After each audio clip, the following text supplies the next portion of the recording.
या जपती हूँ तो मुझे लगता है कि शिव जी या गणेश जी कह रहे हैं हमारा भी नाम जप करो, हमारा भी नाम जप करो। तो मैं कंफ्यूज हो जाती हूँ किसका कि किसका नाम लूं। तो उस समय गणेश गणेश बोल रहे थे, जब शिव जी बोले तो शिव जी बोल रहे हो, तो परेशानी क्या है? वैसे हमें लगता है एक कोई भी नाम जप करोगे सब प्रसन्न हो जाएंगे। तो भक्त तो इसी पचड़े में फंसा रहेगा, किस किस को प्रसन्न करे। गोस्वामी जी कह रहे संकेत में समझिए, जा पर कृपा राम की होई, ता पर कृपा करे सब कोई। अगर आप राधा राधा रट रहे हैं, कृष्ण कृष्ण रट रहे हैं, कोई भी देवी देवता आपके विरुद्ध नहीं हो सकता, क्योंकि यही बने हुए हैं, यही प्रभु बने हुए हैं, और कोई दूसरा नहीं है। कभी ऐसा नहीं कि राम राम रट रहे हैं तो शंकर जी त्रिशूल लेके नाराज हो रहे, मुझे क्यों जल नहीं चढ़ाया, मेरा नाम क्यों, और गणेश जी नाराज हो रहे कि मुझे लड्डू क्यों नहीं पवाए, मेरा स्मरण क्यों ले। एक जगह पवा दो, पूरे विश्व का भरण पोषण करने वाले विश्वात्मा भगवान को भोग लगाया, सब तृप्त हो गए, सब तृप्त हो गए। देखो, एक प्रसंग में आता है कि जब दुर्योधन ने दुर्वासा जी को प्रसन्न कर लिया, तो पांडवों के विनाश के लिए एक वरदान मांगा कि जब द्रौपदी जी अपनी बटलोई जो सूर्य भगवान ने दी थी उससे प्रसाद पालें, तब आप शिष्यों सहित जाएं। हजारों शिष्य उनके, कहते 60,000 शिष्य थे, और उस शिष्य मंडली से आप स्वागत स्वीकार करें। देखो, 4 महीना सेवा का ये फल मांगा, दुष्ट बुद्धि उनके विनाश के लिए। और दुर्वासा जी ध्यान के द्वारा देखा, जब द्रौपदी जी बटलोई से पा चुकी तो उसमें वरदान था कि जब तक द्रौपदी जी नहीं पाएंगी तब तक वो चाहे हजारों दसियों हजार आ जाओ, पा लो। अगर द्रौपदी जी ने पाले फिर कुछ नहीं होगा उसमें। दुर्वासा जी पहुंचे शिष्यों के साथ, महाराज युधिष्ठिर जी ने देखा, प्रणाम किया, महाराज स्वागत है आपका, आओ, प्रसाद की व्यवस्था, क्योंकि संतों से ऐसे ही बात की जाती। तो उन्होंने कहा, मैं आता हूं प्रसाद पाने, यमुना स्नान करके थोड़ा अपना नित्य कर्म करके आ रहा हूं। युधिष्ठिर जी कांप गए कि इतने शिष्य हैं, कंदमूल फल भी इकट्ठा नहीं हो सकता। द्रौपदी जी से पूछा, बटलोई में पा लिया आपने? बोले पा लिया। हो तो बिल्कुल शिथिल हो गए। द्रौपदी जी ने कहा, शिथिल क्यों हो गए? बोले, दुर्वासा जैसा महर्षि आएगा और प्रसाद पाने को नहीं मिलेगा, साफ ही दे देंगे, अब क्या होगा? तो उनका, तुम्हें एक बटलोई पर विश्वास है, श्री कृष्ण पर नहीं, जो विश्व का भरण पोषण करने वाले। जे ही याद किया, क्योंकि चीरहरण से और विश्वास शरणागति पुष्ट हो गई थी। जे तो भगवान देखा सामने से आ रहे, कृष्णा बहुत भूख लगी, द्रौपदी को कृष्णा कहते थे। उनका समस्या तो प्रभु यही है कि बटलोई भी हमने पा लिया, अब कुछ है नहीं, वनवास का समय था, लाओ बटलोई। अब देखो भगवान की महिमा देखो, एक कोई पवित्र पतिव्रता पात्र मार्जन करेगी तो जूठा रह जाएगा क्या? पहली बात। दूसरी बात, जब सूर्य भगवान ने कह दिया द्रौपदी के पाने के बाद बटलोई में कुछ नहीं बचेगा, तो कुछ नहीं बचेगा। भगवान ने कहा बटलोई लाओ, बोले प्रभु वो तो धोके रख दी। बोले लाओ तो देखा एक शीत है। कहां से शीत आ गया? क्या द्रौपदी जी को पात्र मार्जन करना नहीं आता कि जूठन लगी रहेगी?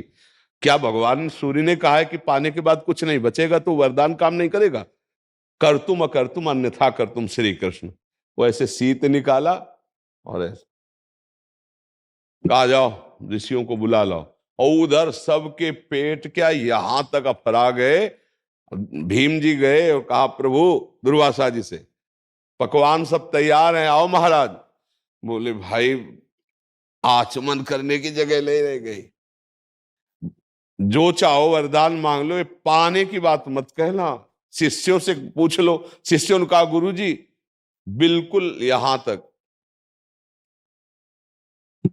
एक शीत भगवान श्री कृष्ण ने पाया, पूरा विश्व तृप्त कर दिया, क्योंकि विश्वात्मा है, भगवान की सिवा कोई नहीं। इसलिए जिन भगवान से तुम्हारा अपनापन हो जाए, गणेश जी से, दुर्गा देवी से, हरि से, शिव से, वो सब एक ही है, विविध रूप भाव के अनुसार रखे। तो हम क्या करें, उन्हीं भगवान में आसक्त हो जाएं, उनका नाम जप करें, उनको भोग लगाएं, उनका चिंतन, तो सबका भोग लग गया। जैसे हम पेड़ के मूल में जल डाल दें तो डाल, पत्ता, पुष्प सब में पहुंच जाता है, ऐसे ही भगवान मूल है। ऊर्ध्वमूल मधा शाखा मत्स्वत्थम प्राहुरभ्यम, गीता जी के 15वें अध्याय में भगवान वर्णन करें, मैं सबका मूल हूं। वही हरि शिव हैं, वही शिव हरि हैं, कोई अंतर नहीं है। वही गजानन है, वही चतुरानन है ब्रह्मा जी के रूप में। इसलिए मुझे लगता है कि ये संशय तो ना करे कि गणेश जी नाराज हो रहे, शिव जी नाराज हो रहे। क्यों बच्चा? ऐसा नहीं, सब प्रसन्न। कोई भी एक नाम जप करो, कोई भी एक भगवान को स्वीकार कर लो अपनेपन से और उनकी आराधना करो, सबकी आराधना हो जाएगी, सब प्रसन्न हो जाएंगे। प्रश्न ये बहुत आता है हमारे पास, जैसे जो दीक्षित हो गए हैं, जिनको एक उपासना पद्धति मिल गया, उनको तो मार्ग मिल गया है।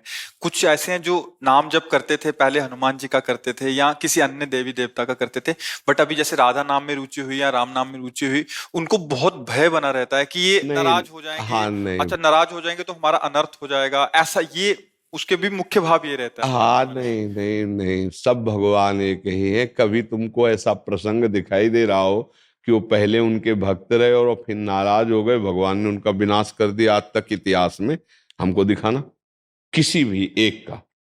हाँ, भक्त का अगर कोई अनर्थ करेगा तो बात हो सकती। जैसे देवी जी की उपासना करते थे दस्यु लोग, चोर लोग, उन्होंने एक कामना की कि अगर हमारे पुत्र हो जाएगा तो हम मनुष्य की बलि चढ़ाएंगे। उनके संयोग वसात पुत्र हो गया तो बलि के लिए उन्होंने एक मनुष्य पकड़ा। दस्यु थे वो तो, और खूब छूट दे दी सब खान पान के सब, तो वो खूब आराम से खा, उसको पता नहीं था। उसे कहा "ए, खा लो, काटे जाओगे, वहां बलि चढ़ाई जाएगी"। वो भाग गया पता नहीं कैसे। अब जो उनके जो अनुचर थे उनको पता लगा, भाग गया, तो बोले हमारी बलि चढ़ा देंगे। तो दौड़ के ढूंढने की कोशिश की तो मिल गए जड़ भरत जी। जड़ भरत जी महाराज ब्रह्मानंद में छके हुए। अब इनको ले गए, नहाया धुलाया, खिलाया पिलाया, और देवी के सामने सर ऐसे झुकवा के, और जब काटने किया तो देवी फाड़ करके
तलवार लेकर अपने ही उपासकों को काट के फेंक दिया। जड़ भरत जी ने ना एक बार देवी जी को प्रणाम किया, ना धन्यवाद दिया। देखा कोई रोकने वाला नहीं, उठ के चल दिए। ऐसी भगवान की निष्ठा भक्ति। भगवान के भक्त को यदि कोई अनर्थ करने लगे तो उसी का इष्ट उसका नाश कर देगा। अब आप देखो, देवी जी के सामने जड़ भरत जी का गला काटने, तो देवी जी को प्रसन्न होना चाहिए कि मेरा भक्त तो ये है, ये तो है नहीं। पर समझ गई ना, इतना क्रोध आया कि मेरे इस महान भक्त को ऐसे, तो काट के अपने भक्तों को फेंक दिया जो चोर लोग थे। भागवत में प्रसंग पढ़ के देख ले। इसका मतलब है सत्य की उपासना, भगवान की उपासना करोगे तो सब आपके हैं, आपका कोई भी बाल बांका नहीं कर सकता। नहीं तो देवी जी की आराधना करने वाले वो लोग थे, जड़ भरत जी तो नहीं थे ना। फिर क्यों जड़ भरत जी का पक्ष लेकर के देवी जी ने उनको मार डाला? क्योंकि एक महान भागवत की हत्या करने जा रहे थे। तो हमें लगता है कि सब प्रसन्न रहेंगे कोई नाराज नहीं रहेगा। जो पहले नाम जप कर रहे थे उसका फल ये होगा कि श्री कृष्ण नाम में, राधा नाम में आपकी प्रीति हुई है, ऐसा भाव रखिए। नहीं तो फिर आपके उपासना में संशय बना रहेगा, भय बना रहेगा, तो फिर आप किसी भी उपासना में नहीं टिक पाएंगे। ऐसा लगेगा आप गणेश जी जप रही हैं तो वो नाराज हो रहे, जैसे आप कह रहे हो। नहीं, कोई नाराज नहीं होगा, कभी नाराज नहीं। हमारी बात पर विश्वास करो, क्योंकि बचपन से लेकर अभी तक हम केवल राधा ही राधा नहीं जपते रहे। अरे बचपन में थे तो ब्राह्मण के घर जन्म हुआ था तो नैष्ठिक ब्रह्मचर्य गायत्री अनुष्ठान, आगे बढ़े तो फिर महावाक्य, फिर संन्यास। हम आज भगवान शंकर के, हाँ, आज महादेव जी का कोई हफ्ता नहीं होता, विश्वनाथ जी का प्रसाद आता है। पहले से ज्यादा दुलार महादेव जी कर रहे हैं, पहले से ज्यादा प्यार अंबा जी कर रहे हैं। हमने ये देखा कि ये सब उन्हीं का प्रसाद है, उन्होंने कृपा करके मुझे इस मार्ग में बढ़ाया। पहले दिन से आज तक भगवान शिव का प्यार है, आज तक।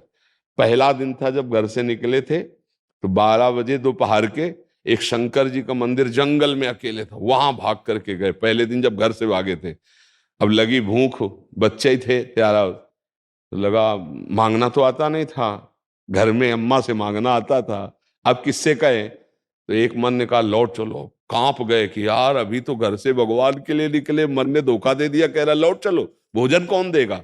इतने में देखा एक आदमी कमंडल लिए हुए, वो स्टील का डिब्बा और उसमें दही लिए हुए आया। हमारे पास आके कहा, बोला बच्चा यहाँ एक सूर स्वामी रहते थे, उनके दरवाजा लगा है कुटिया में। हम कहा हमें कुछ नहीं पता, हम तो आज ही आए हैं, विद्यार्थी जीवन था। उनका देखो हम उनके लिए दही लाए थे, अब संत के लिए लाए थे, अब वापस तो लेने जाएंगे, तुम पी लो। हम कहा ऐसे हम क्यों पी ले। बोले नहीं पी लो आप। और ढक्कन खोला तो गांव में दूध गड़वा में पकाया जाता है, वो दूध जो लाल लाल दही हो जाता है। पूरा 1-1.5 लीटर चीनी पड़ा दही पिया। जब वो चले गए तो शंकर जी की खूब लपट के रोए कि आप, मुझे विश्वास हो गया, अभी मैं भूखा था और अभी आपने दिया, अब मुझे विश्वास हो गया कि जीवन मेरा, और 13 वर्ष की अवस्था से ले गया अभी तक।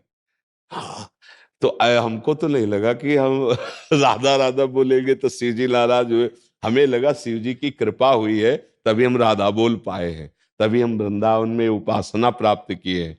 और भगवान श्री राम जी कह रहे, जा पर कृपा न करें पुरारी, सो न पाओ मुनि भगति हमारी। भगवान शिव की कृपा से हरि की भक्ति, भगवान हरि की कृपा से शिव की भक्ति, ये परस्पर है। नाराज होने का तो कहीं कोई सवाल ही नहीं है। तो जो पहले राम राम जप रहे थे, हरि हरि जप रहे थे, उनके मन में आया कि मैं राधा राधा जपूं, तो ये समझो लाल रंगीलो गाइए ताते प्रीति रंगीली पाइए। लाल जो हरि जो प्रसन्न हुए तब राधा नाम की प्रीति प्राप्त हुई। ऐसा ना समझा जाए कि राधा राधा जपेंगे तो शिव जी नाराज हो जाएंगे या राम जी नाराज हो जाएंगे। जिनको चाहोगे उनके दर्शन हो जाएंगे। नाम जप करो, ये संशय मत करो, सब एक ही है, वो केवल हमारे भाव के लिए अलग अलग रूप धारण किए हुए हैं।